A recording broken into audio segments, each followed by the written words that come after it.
ఒక చిన్న మొక్కను చెట్టుగా మార్చడానికే ఎంతో కష్టపడాలి. అలాంటిది మూరెడంత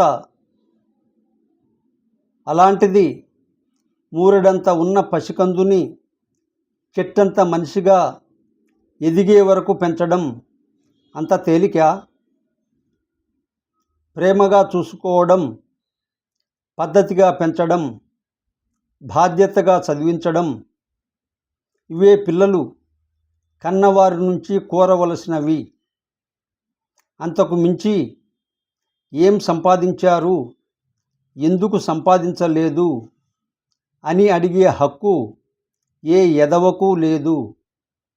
అమ్మా నాన్నల దగ్గర ఏం ఆస్తులు ఉన్నాయని చూడకు. అమ్మా నాన్న ఉండడమే పెద్ద ఆస్తి. ఈ వీడియో నచ్చితే లైక్ చేయండి, షేర్ చేయండి, సబ్స్క్రైబ్ చేయండి. ఖాదర్ స్పేస్ దండు YouTube channel. Spelling KHADAR space DANDU.